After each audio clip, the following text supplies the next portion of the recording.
CSO তরফ থেকে অবশেষে নতুন নিয়োগ বিজ্ঞপ্তি জারি হয়েছে। গ্রামীণ ব্যাংকে সিএসও পোস্টে তোমাদের নিয়োগ করা হচ্ছে, যেখানে যোগ্যতা হলো উচ্চ মাধ্যমিক পাস। তুমি যদি যে কোনো শাখায় উচ্চ মাধ্যমিক পাস করে থাকো তাহলে প্রত্যেকে আবেদন করতে পারবে। পুরুষ ক্যান্ডিডেট হোক বা মহিলা ক্যান্ডিডেট হোক, প্রত্যেকে আবেদন করতে পারবে এবং তোমাদের রাজ্যের মধ্যেই পোস্টিং হয়ে যাবে। এখানে ওয়েস্ট বেঙ্গলের জন্যও ভ্যাকেন্সি আছে, এছাড়াও অন্যান্য রাজ্যের জন্যও ভ্যাকেন্সি আছে। কিভাবে ফর্ম ফিল আপ করবে সেটাও দেখাবো। সবকিছু তথ্য, ফর্ম ফিল আপ প্রত্যেকটা জানতে পারবে এই ভিডিওর মাধ্যমে। তো যারা যারা এই চ্যানেলে নতুন, তারা অবশ্যই চ্যানেলটাকে সাবস্ক্রাইব করে বেল আইকনটাকে অল করে রেখো। আমি পিডিএফটা ওপেন করে নিয়েছি। তোমাদের যে পোস্টে নিয়োগটি করা হচ্ছে সেটা হলো সিএসও পোস্টে নিয়োগ করা হচ্ছে সম্পূর্ণ পার্মানেন্ট ভাবে। এখানে তোমাদের বলা হচ্ছে এডুকেশন কোয়ালিফিকেশন, দেখতেই পাচ্ছ উচ্চ মাধ্যমিক যদি তুমি পাস করে থাকো তাহলে তোমরা প্রত্যেকে এখানে আবেদন করতে পারবে যে কোনো শাখায় উচ্চ মাধ্যমিক পাস হলে। এবং বলা হচ্ছে যে must have written, spoken and reading, অর্থাৎ লিখতে, বলতে, পড়তে জানতে হবে লোকাল ল্যাঙ্গুয়েজ। লোকাল ল্যাঙ্গুয়েজ অর্থাৎ যারা যারা ওয়েস্ট বেঙ্গল স্টেট সিলেক্ট করবে তাদের ভাষা হচ্ছে এখানে বাংলা, তো বাংলায় লিখতে, পড়তে, বলতে জানতে হবে। তো সেক্ষেত্রে তুমি যে স্টেটের জন্য অ্যাপ্লাই করবে সেই স্টেটের লোকাল ল্যাঙ্গুয়েজ তোমার জানা দরকার। এবং তোমাদের ইংলিশের ক্ষেত্রেও বলা হচ্ছে, যেটা হচ্ছে ইংলিশে, দেখো একটা ব্যাংকে তুমি কাজ করবে, গ্রামীণ ব্যাংকে, তো সেক্ষেত্রে সামান্য কমিউনিকেশন করার জন্য ইংলিশ তো তোমার দরকার আছে।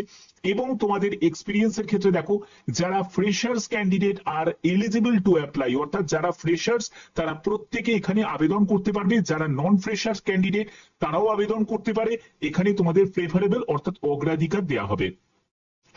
নলেজ অফ লোকাল ল্যাঙ্গুয়েজ, অর্থাৎ আবার কিন্তু বলা হচ্ছে যে লোকাল ল্যাঙ্গুয়েজে তোমার নলেজ থাকতে হবে এবং willingness to travel extensively is mandatory. দেখো এই ব্যাপারে কিন্তু একটা ব্যাপার তোমাদের ক্লিয়ার করে দিই, তোমাদের বাইরে কিন্তু ট্রাভেল করতে হবে। বাইরে ট্রাভেল মানে হচ্ছে, দেখো গ্রামীণ ব্যাংকে যারা সিএসও আছে, গ্রামীণ ব্যাংকে যারা সিএসও হিসাবে যারা কাজ করে তাদের কি হয়, ঘুরে ঘুরে কাজ করতে হয়। বিভিন্ন তোমাদের প্রত্যন্ত যেসব গ্রাম্য এলাকা আছে সেখানে তোমাদের ভিজিট করতে হবে।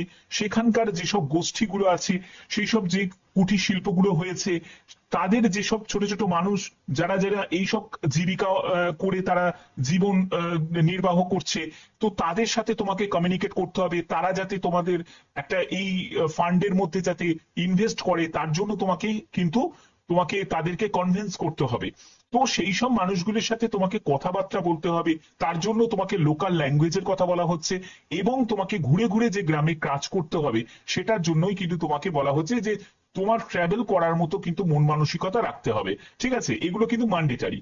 এবং দেখো এখানে এজ লিমিটের ক্ষেত্রে বলে রাখি, 18 থেকে 33 বছরের মধ্যে তোমার যদি বয়স হয়ে থাকে তোমরা এখানে আবেদন করতে পারবে। ক্লিয়ার? এবার দেখো তোমাদের এখানে কি কি কাজ করতে হবে, সেই কাজের ব্যাপারটা কিন্তু এখানে ডেসক্রাইব করা হয়েছে যে he she is ensure timely collection of all customers allotted to him। দেখো কাস্টমারদের সঙ্গে তোমাকে ডিল করতে হবে, তাদের যে ক্যাশ যে ডিপোজিট করছে সেগুলোকে তোমাকে কালেক্ট করা, তাদেরকে লোন প্রোভাইড করা, এইসব যে বিভিন্ন যেসব কাজগুলো আছে তাদের কিন্তু তোমাকে সেই কাজগুলো করতে হবে। মানে একটা সিএসও কে এইসব কাজের দায়িত্বগুলো পালন করতে হয়। কিছুটা ম্যানেজমেন্টের টাইপের কাজও কিন্তু তোমাদের থাকে, সেই সবগুলো কিন্তু তোমাদের করতে হবে। এবং তোমাদের 7 নম্বর পয়েন্টটা বলছে identify proper customer through the field visit and interaction. তো যেটা তোমাদের বললাম যে কাস্টমারদের সঙ্গে তোমাকে ইন্টারাকশন করতে হবে এবং আইডেন্টিফাই করতে হবে যে কোন কাস্টমারদের তুমি সেখানে তুমি ভিজিট করছো, তো এইগুলোকে পুরোটাই তোমাকে ডিল করতে হবে। ওকে, তো এইগুলোই হচ্ছে একটা কাস্টমার সার্ভিস অফিসারের কাজ, যেখানে যোগ্যতা হলো উচ্চ মাধ্যমিক। এবার তোমরা কিভাবে ফর্ম ফিল আপ করবে সেটা তোমাদের দেখাচ্ছি। দেখো পোস্ট অ্যাপ্লাইড ফর, সেটা হলো সিএসও, যেটা তোমাদের ন্যাপথিনস এর তরফ থেকে এই নিয়োগটি করা হচ্ছে। তো এখানে তোমরা যারা যারা আবেদন করবে সেখানে তোমার ফার্স্ট নেম, লাস্ট নেম এখানে দিতে হবে। এবং তোমাদের বলে রাখি, এটা যে আবেদন করবে সেখানে সম্পূর্ণ ফ্রি অফ কস্টে আবেদন করা যাবে, কোনো আবেদন মূল্য তোমাদের লাগছে না। তো এখানে প্রথমে তোমার ফার্স্ট নেম, তারপরে তোমার লাস্ট নেম, তারপরে তোমাকে একটি মেল আইডি দিতে হবে, মোবাইল নাম্বার দিতে হবে এবং তোমাকে অ্যাড্রেস দিতে হবে। যে অ্যাড্রেস তোমার কমিউনিকেশন অ্যাড্রেস, সেই অ্যাড্রেসের সম্পূর্ণ ডিটেলসটা দিতে হবে। তারপর একটা কেওয়াইসি জায়গা আসবে যেখানে তুমি প্যান নাম্বারও দিতে পারো, বা অল্টারনেট হিসাবে তুমি যাদের প্যান নাম্বার নেই তারা এখানে দেখো এখানে ভোটার আইডি দিতে পারো, অথবা তোমাদের পাসপোর্ট বা রেশন কার্ডও তুমি দিতে পারো। এখান থেকে তুমি অপশন পাবে, তুমি এখানে ভোটার আইডি সিলেক্ট করে নিলে, আর এখান থেকে তুমি রেশন কার্ড সিলেক্ট করে নিলে, যদি তুমি প্যান নাম্বার না দাও। এবার হচ্ছে হাইয়েস্ট কোয়ালিফিকেশন। দেখো হাইয়েস্ট কোয়ালিফিকেশন হিসাবে তোমাদের উচ্চ মাধ্যমিক যোগ্যতা, যেহেতু তুমি উচ্চ মাধ্যমিক সিলেক্ট করে নেবে।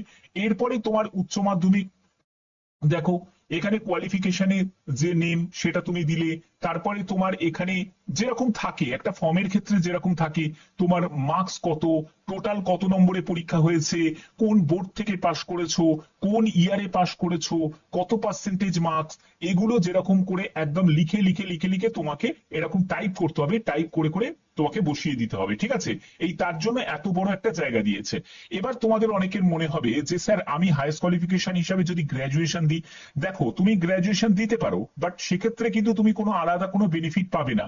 তোমরা চেষ্টা করো নয় উচ্চ মাধ্যমিক দিয়ে দেওয়ার, এই উচ্চ মাধ্যমিক দিয়ে দিলেই তোমাদের বেশি সুবিধা হয়। কারণ কি, আর তোমাকে বেশি করে টাইপ টাইপ করতে হবে না, উচ্চ মাধ্যমিক দিয়ে ছেড়ে দেওয়াটাই বেটার। ওকে, এবার হচ্ছে তোমাদের এখানে ল্যাঙ্গুয়েজের ব্যাপার চলে আসবে, যেখানে তুমি যে কোনো ল্যাঙ্গুয়েজ তুমি সিলেক্ট করতে পারবে। যেমন এখান থেকে আমি বাংলা সিলেক্ট করে নিচ্ছি। তারপরে দেখো প্রফিসিয়েন্সি জায়গাটা, এখানে বলছে রিড রাইট স্পিক, অর্থাৎ লিখতে পড়তে বলতে জানো, তো সেখানেই তোমাকে অলে গিয়ে ক্লিক করে দেবে। তারপরে আবার একটা ল্যাঙ্গুয়েজের জায়গা আসবে, সেখান থেকে তুমি একটা ল্যাঙ্গুয়েজ সিলেক্ট করে নেবে, যে ল্যাঙ্গুয়েজটা তুমি জানো সেই ল্যাঙ্গুয়েজ তুমি সিলেক্ট করে নেবে। তারপরে দেখো এখানে প্রফিসিয়েন্সি দেওয়া আছে। তারপরে দেখো আবার এখানে ল্যাঙ্গুয়েজের একটা জায়গা চলে আসছে, সেখান থেকে যদি তুমি হিন্দি জানো তাহলে তুমি হিন্দি সিলেক্ট করে নেবে, এরকম করে দেখে নেবে। এরপরে আবার একটা ল্যাঙ্গুয়েজের জায়গা আছে, সেটা যদি তুমি দিতে চাও তুমি দিতে পারো, অথবা তুমি চাইলে কোনো কোনো জায়গায় তুমি নানও দিয়ে দিতে পারো, ঠিক আছে, তোমার মর্জি মতো। এরপরে হচ্ছে এক্সপিরিয়েন্স ইন এমএফআই, তো যদি এক্সপিরিয়েন্স থাকে সেটা দেবে, না থাকলে তারা জিরো দিয়ে দেবে। দেখো জিরো দিয়ে দিলাম, ঠিক আছে, এক্সপিরিয়েন্স নেই জিরো দিয়ে দিলাম। এরপরে এই জায়গাটাও কিন্তু তোমাকে জিরো দিয়ে দেবে, এবং এখানেও কিন্তু তোমাকে মান্থের জায়গায় জিরো দিয়ে দিতে হবে। নোটিশ পিরিয়ড, দেখো তোমরা যদি এখানে সিলেক্ট হও, তোমরা কত সময় নেবে জয়েন করার জন্য? ইমিডিয়েট, 15 দিন বা তার কম নেবে, 1 মাস সময় নেবে, 2 মাস সময় নেবে, না 3 মাস সময় নেবে? তো এই জায়গাটা ইমিডিয়েট দিয়ে দেওয়াটাই বেটার। তারপরে দেখো তোমাদের এখানে কারেন্ট সিটিসি পার ইয়ার, তো যদি দাও তো এটা দেবে। যারা যারা এক্সপিরিয়েন্স ক্যান্ডিডেট আছে, যারা নন এক্সপিরিয়েন্স ক্যান্ডিডেট আছো তারা এখানে জিরো দিয়ে দেবে, কোনো অসুবিধা নেই। এরপরে এই চেকবক্সে ক্লিক করে তোমাকে সাবমিট করতে হবে। এই হচ্ছে তোমাদের ফর্ম ফিল আপ। যারা যারা এখানে আবেদন করতে ইচ্ছুক তারা আবেদন করতে পারো, কারণ এই যে নিয়োগটি করা হচ্ছে সেটা গ্রামীণ ব্যাংকে ন্যাপথিন্স এর তরফ থেকে। এবং ন্যাপথিন্সটা কি, সেটা হলো নাবার্ডেরই অধীনস্থ একটি সংস্থা, যেখানে তোমাদের এই নিয়োগটি করা হচ্ছে।